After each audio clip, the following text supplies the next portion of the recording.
Hello students, welcome back to my YouTube channel easy physics by Rajaram sir. Students, अगर आप channel पे नए हैं तो चैनल को सब्सक्राइब कीजिए और बेल आइकन को प्रेस कीजिए। स्टूडेंट्स, लास्ट वीडियो में हमने फिजिक्स अनसोल्ड पेपर का 2023 का सेट 1 के अंतर्गत क्वेश्चन नंबर 5 के सभी खंडों को सॉल्व कर लिया था। उसी वीडियो को कंटिन्यू करते हैं और लेते हैं क्वेश्चन नंबर 6। क्वेश्चन नंबर 6 है, विद्युत परिपथ के किरचॉफ के दोनों नियमों को समझाइए। विद्युत परिपथ के किरचॉफ के दोनों नियमों को समझाइए। क्वेश्चन नंबर 6, ठीक है। तो किरचॉफ ने विभिन्न जटिल परिपथों में विद्युत धारा को ज्ञात करने के लिए दो नियम प्रतिपादित किए थे, जिन्हें किरचॉफ के नियम कहते हैं। किरचॉफ का प्रथम नियम, बिंदु पर किसी संदु बिंदु पर मिलने वाली समस्त धाराओं का बीज शून्य होता है। बीजगणितीय योग शून्य होता है। किसी संधि बिंदु पर मिलने वाली समस्त धाराओं का बीजगणितीय योग क्या होता है? अर्थात समेशन आई बराबर 0, ठीक है ना। समेशन आई बराबर 0। मान लीजिए कोई संधि बिंदु है, किसी संधि बिंदुओं पर, ठीक है ना, किसी संधि बिंदुओं पर कुछ धाराएं जैसे I1, I2, I3 और I4 और I5 है, ठीक है ना, संधि बिंदु ऊपर। तब किरचॉफ के नियम से क्या होगा? माना किसी संधि बिंदु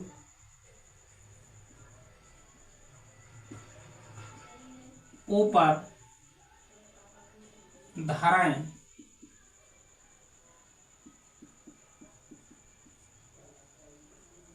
I1, I2 व I3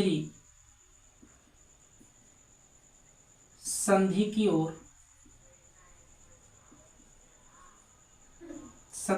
ओर हैं, जबकि I4 व I5 धाराएं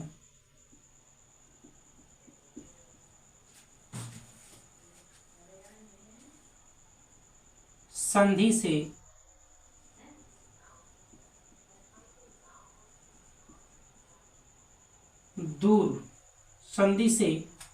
दूर की ओर है।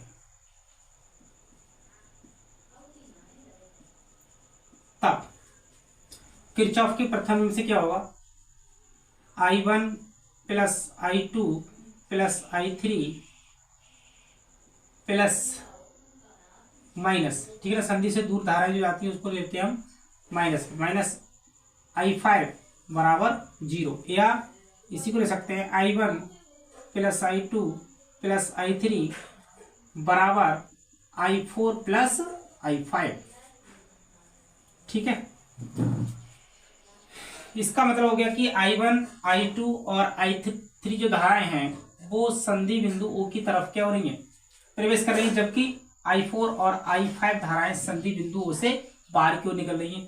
तो संधि बिंदु की ओर आने वाली धाराओं का बीजगणितीय योग संधि बिंदु O से दूर जाने वाली धाराओं के बीजगणितीय योग के बराबर होता है, ठीक है। ये हो गया आपका किरचॉफ का प्रथम नियम।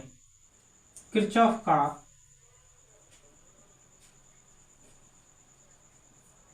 द्वितीय नियम,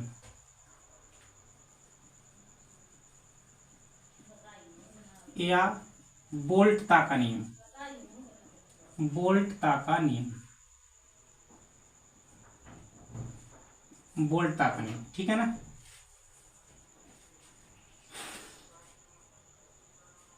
इस नियम के अनुसार क्या था कि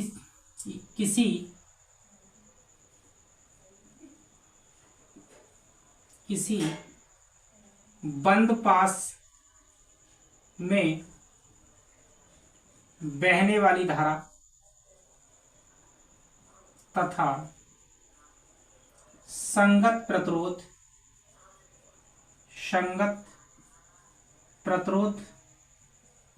का गुणनफल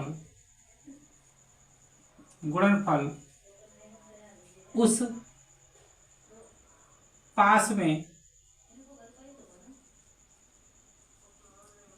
में लगे समस्त विद्युत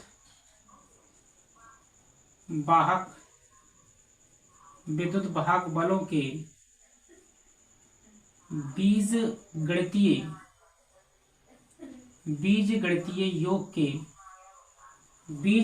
योग के बराबर होता है। बीजगणितीय योग के बराबर होता है, ठीक है ना। किसी बंद पास में बहने वाली धारा तथा संगत प्रतिरोध का गुणनफल उस पास में लगे समस्त विद्युत वाहक बलों के बीजगणितीय योग के बराबर होता है, अर्थात summation IR equal to summation E, ठीक है ना। Summation IR equal to summation E। एक चित्र है, मान लीजिए कि एक विद्युत वाहक बल है E1, इसका संगत प्रतिरोध R1 है। इसी प्रकार दूसरा विद्युत वाहक बल E2 है, इसका संगत प्रतिरोध क्या है, R2 है, ठीक है। R1 R2 विद्युत वाहक बल E1 है, ये विद्युत वाहक बल क्या है, E2 है। और एक तीसरा प्रतिरोध R3, ठीक है, R3। मान लीजिए कि विद्युत वाहक बल E1 से I1 धारा और E2 विद्युत वाहक बल से क्या है, E2 धारा निकलती है, ठीक है ना। तो इस परपथ में जो धारा होगी इस क्या होगी, I1 प्लस I2, ठीक है ना, I1 प्लस I2।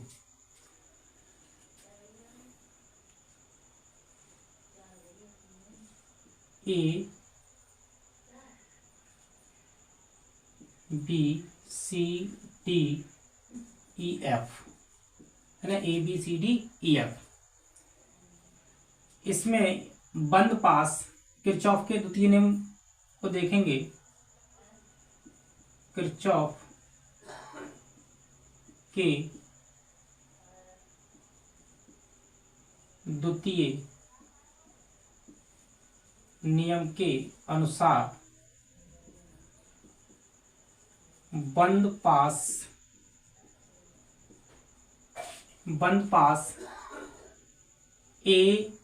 AFED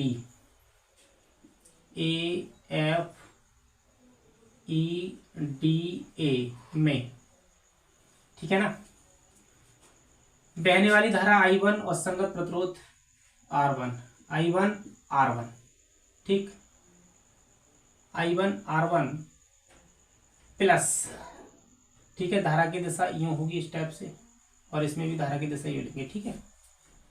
यहाँ पर क्या हो जाएगा, दूसरा प्रतिरोध I2 है और क्या है R2 बराबर, इसमें विद्युत भाग बल क्या है E1 और ये क्या है E2, ठीक है। तो प्लस से माइनस की ओर चलेंगे, ठीक है। विद्युत भाग बल में प्लस से जब माइनस की ओर चलते हैं तो क्या धनात्मक, तो यहाँ लेंगे E1 माइनस E2, ठीक है, E1 माइनस E2, इसको इक्वेशन 1 डालेंगे। इसी प्रकार बंद पास, ये हमारा बंद पास है FBCEF में, इसमें क्या होगा, तीसरा प्रतिरोध क्या, संगत प्रतिरोध है हमारा क्या, यहाँ से R2 I2 plus I1 plus I2 into R3, ठीक है। R3 में बहने वाली धारा क्या है बराबर कितना हो जाएगा, विद्युत भागफल कितना है इसमें, ओनली 2 E2। ये हो गया आपका इक्वेशन 1। ठीक है ना। इक्वेशन 1 और 2 को सॉल्व करके हम विभिन्न खंडों में बहने वाली धारा का मान ज्ञात कर सकते हैं। ठीक है, ये हो गया हमारा क्वेश्चन नंबर 6। क्वेश्चन नंबर 2 है इसी का, एक ही पदार्थ से बने समान द्रव्यमान के दो तार ए व बी लिए जाते हैं। तार ए का व्यास तार बी के व्यास का आधा है। यदि तार ए का प्रतिरोध 24 हो तो तार ए, इसमें मिस्टेक है, तार बी के प्रतिरोध की गणना कीजिए।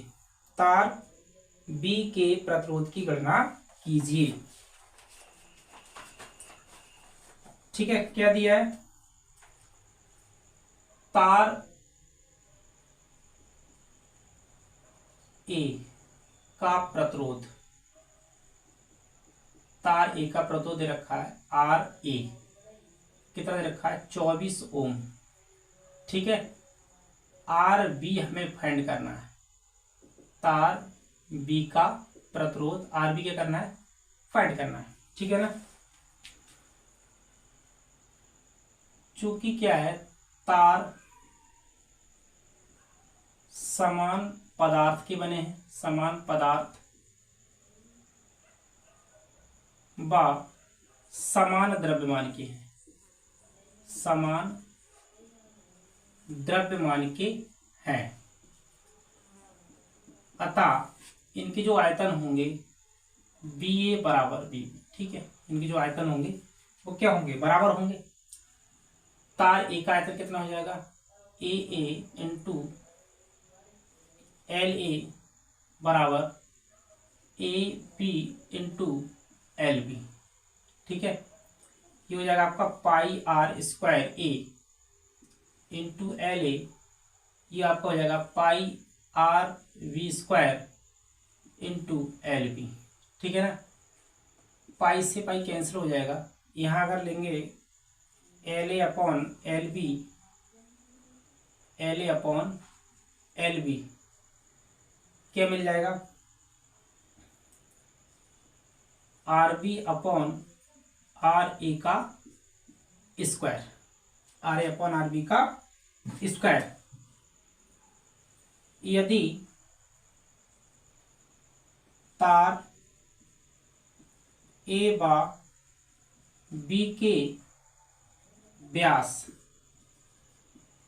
क्रमशः, यदि तार ए व बी के व्यास क्रमशः डी ए व डी बी हो तब, ठीक है, तो क्या हो जाएगा, L A upon L B बराबर R B upon R A का होल स्क्वायर बराबर ये आपका हो जाएगा D A upon D B का स्क्वायर।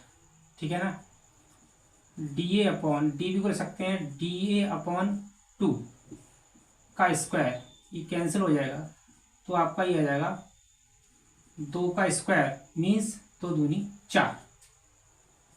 क्या मिल जाएगा, L A upon L B, ये आपको मिल गया L A upon L B बराबर कितना मिल गया 4। इक्वेशन 1 डालेंगे इसको। ठीक है ना, इक्वेशन 1। परंतु हम जानते हैं क्या होता है, R proportional to L upon A, या इसी को लिख सकते हैं R B upon R A, this is equal to L B upon L A गुणा ए अपॉन ए बी। ठीक है ना, ए का क्षेत्रफल बटे तार बी का क्षेत्रफल क्या मिल जाएगा, L B upon L A into ये आपको हो जाएगा pi R square A upon pi R B square, pi से पाई कैंसिल हो जाएगा, L B upon L A, ये है आपका L A upon L B, और यहाँ पर क्या है L B upon L A, तो ये हो जाएगा 1/4 इंटू, इसी प्रकार ये हो जाएगा आपका R A upon R B का होल स्क्वायर, और ये आपका कितना दे रखा है R A upon R B whole square, तो आपका कितना हो जाएगा, ये भी हो जाएगा आपका 1/4। 1/4 गुणा 1/4, ये हो गया आपका 1/16। 1/16 ये आपका है RB/RA बराबर, हमें निकालना है RB। ठीक है, तो क्या हो जाएगा RA/16, या यहाँ मिलेगा RB बराबर RA कितना दे रखा है 24 ओम दे रखा है अपॉन 16। सॉल्व करेंगे तो क्या मिल जाएगा 16 एकम 16, ठीक है, 8 बचे दशमलव 16 पंजे 80, 1.5 ओम। अर्थात तार बी का जो प्रतिरोध होगा वो 1.5 ओम हो जाएगा। ठीक है ना, 1.5 ओम हो जाएगा। इसी प्रकार इसके बाद नेक्स्ट 7 है, लुईस दी ब्रोगली के द्रव्य तरंग अवधारणा से क्या तात्पर्य है। द ब्रोगली तरंगदैर्घ्य के लिए संबंध गतिज ऊर्जा के पदों में स्थापित कीजिए। ठीक है ना,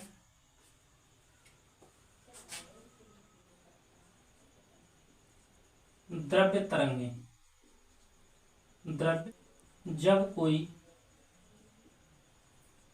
द्रव्य कण जैसे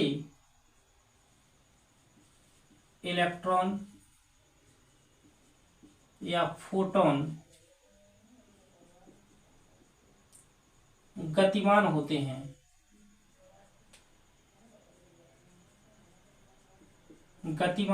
हैं, तो वे तरंग की तरह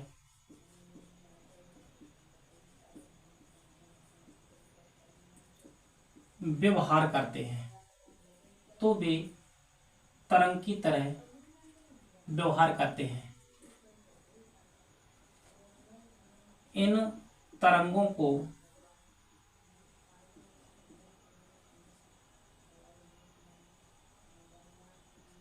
द्रव्य तरंगे या दी ब्रोगली तरंगे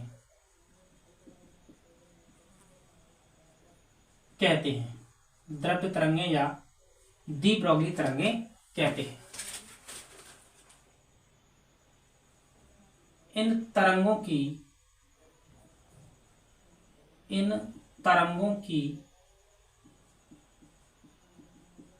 तरंग दैर्घ्य को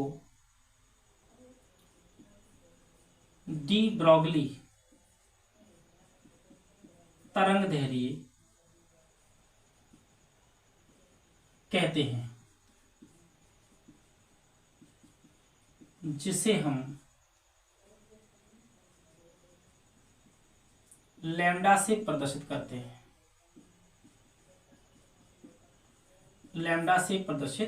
करते हैं, ठीक है ना। इसके बाद है दी ब्रोगली तरंग दैर्घ्य के लिए व्यंजक, डी ब्रोगली तरंग दैर्घ्य के लिए व्यंजक। मान लेते किसी गतिमान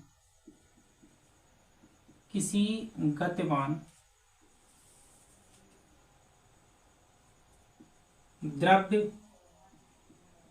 कण से संबंधित डी ब्रोगली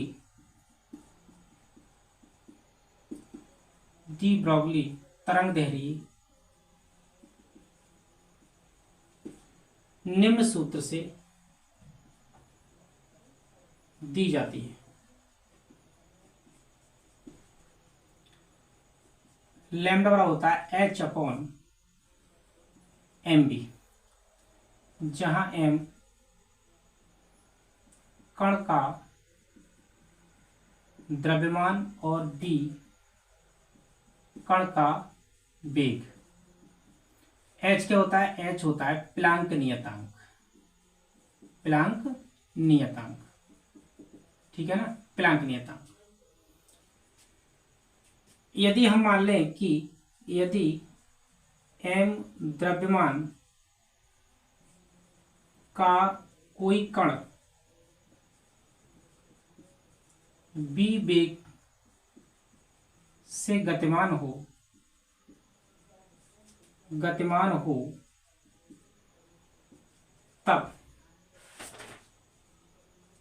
तब उसकी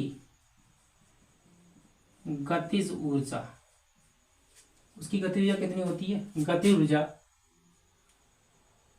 के बराबर 1/2 mv²। ठीक है, या यहां से b का मान निकालेंगे तो √2k/m, √2k/m।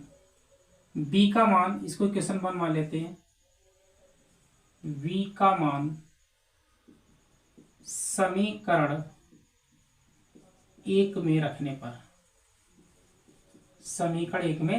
पर क्या मिल जाएगा? लैम्डा बराबर h/m, b की जगह आ जाएगा आपका 2k/m, या लैम्डा बराबर h/, ठीक है, इसको हम लिख सकते हैं, m को अंदर ले जाएंगे तो 2km²/m, m से एक स्क्वायर कैंसिल हो जाएगा, तो ये मिल जाएगा आपको लैम्डा बराबर h/√2km या 2mk।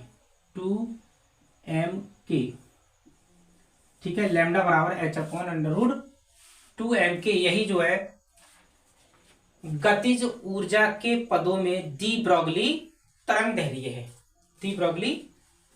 है। इसके बाद नेक्स्ट क्वेश्चन, आंशिक रूप से परावैद्युत भरे समांतर प्लेट संधारित्र की धारिता के लिए सूत्र स्थापित कीजिए। 7, क्वेश्चन नंबर 7 का क्या है? अथवा। ठीक है ना, क्या है? आंशिक रूप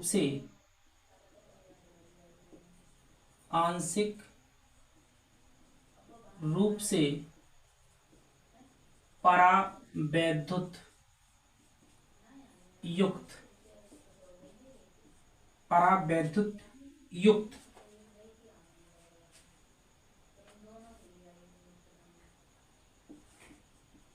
समांतर प्लेट संधारित्र की धारिता के लिए व्यंजक। माना कोई एक संधारित्र है जो x और y प्लेटों से मिलकर बना है, जिनके बीच की अल्प दूरी क्या है? d है। इस संधारित्र के बीच में एक t मोटाई की एक परावैद्युत पट्टी, इसकी मोटाई क्या है? t है, स्मॉल t। ठीक है ना, मान लीजिए कि इस पर क्या है? प्लस चार्ज है, और इस पर क्या होगा? प्रेरण के कारण निगेटिव चार्ज। इसको हम क्या करते हैं? पृथ्वी से कनेक्ट करते हैं। ठीक,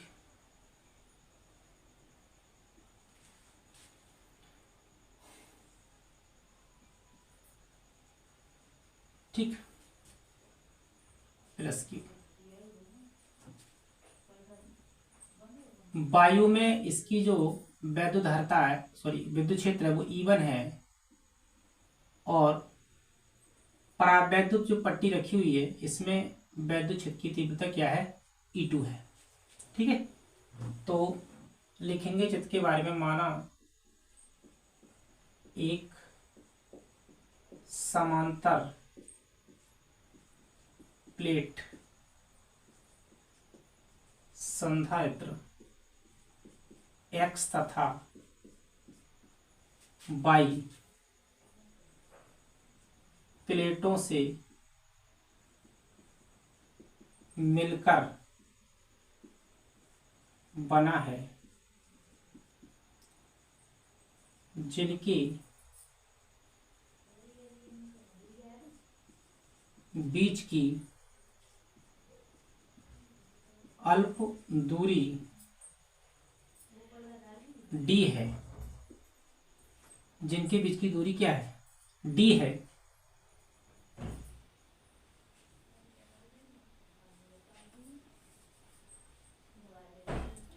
जिनके बीच की दूरी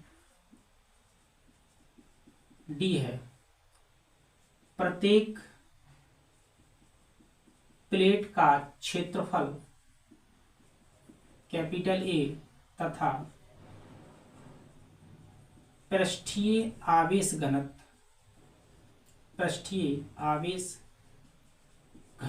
सिग्मा है।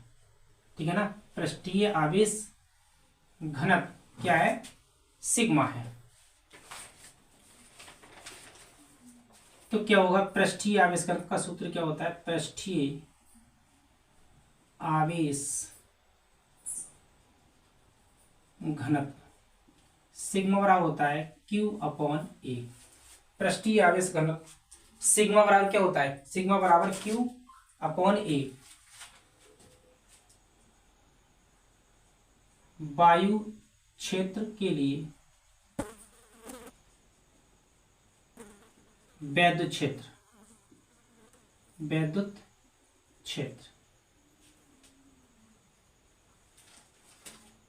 वायु क्षेत्र के लिए वैद्युत क्षेत्र E1 बराबर sigma upon epsilon not a, sigma upon epsilon not a.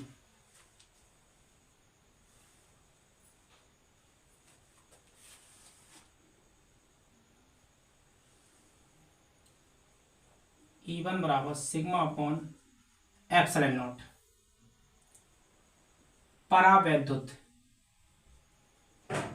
परावैद्युत क्षेत्र के लिए वैद्युत क्षेत्र E2, ये हो जाएगा आपका सिग्मा बटे के एप्सिलॉन नॉट।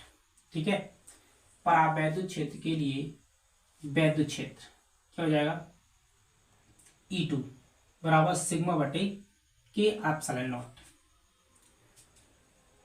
अतः हम लेंगे प्लेटों के बीच विभवांतर कितना होगा, यह लिखेंगे, परंतु प्लेटों के बीच विभवांतर, प्लेटों के बीच विभवांतर क्या होता है, E बराबर B बराबर होता है E अपॉन डी, है ना, E इंटू डी। तो ये हो जाएगा E1 D minus T plus E2 into T. ठीक है ना, E2 क्या है, परावैद्युत पट्टी की वैद्युत की तीव्रता है, तो E2 इंटू टी, और वायु में कितना बचेगा, D में से T क्या हो जाएगा, कम हो जाएगा। तो B बराबर E1 का मान कितना है हमारे पास, E1 है हमारा sigma upon epsilon not D minus T plus E2 का मान कितना, सिग्मा बटे के एप्सिलॉन नॉट इंटू टी। ठीक है ना, B बराबर सिग्मा अपॉन एप्सिलॉन नॉट क्या आएगा, कॉमन आ जाएगा, D माइनस टी प्लस यहाँ बचेगा T बटे में K। परंतु समांतर प्लेट संधारित्र की धारिता C बराबर Q अपॉन B। तो C बराबर क्या मिलेगा, Q अपॉन B का मान रखेंगे तो सिग्मा अपॉन एप्सिलॉन नॉट और upon D minus T plus T upon में K। ठीक है, ये पहुंचेगा ऊपर तो क्या बन जाएगा, C बराबर बनेगा Q epsilon not upon sigma बराबर क्या है हमारा, Q अपॉन में A, Q अपॉन A, यहाँ बचेगा D माइनस टी प्लस के T अपॉन K। ठीक है, Q से Q कैंसिल हो जाएगा, यहाँ आपको मिल जाएगा सी बराबर epsilon not a upon D minus T और प्लस टी अपॉन में के। यही क्या हो गया, सी बराबर epsilon not a upon D minus T T plus के। यही हो गया आंशिक परावैद्युत युक्त समांतर परिसंधान की धारिता के लिए व्यंजक। स्टूडेंट्स, आज की वीडियो को यहीं समाप्त करते हैं। नेक्स्ट वीडियो में शेष 2 क्वेश्चन के लिए हम सॉल्व करेंगे। अगर आपको वीडियो अच्छी लगी हो तो वीडियो को शेयर कीजिए, लाइक कीजिए और कमेंट बॉक्स में एक प्यारा सा कमेंट जरूर कीजिए। Thank you so much for watching this video.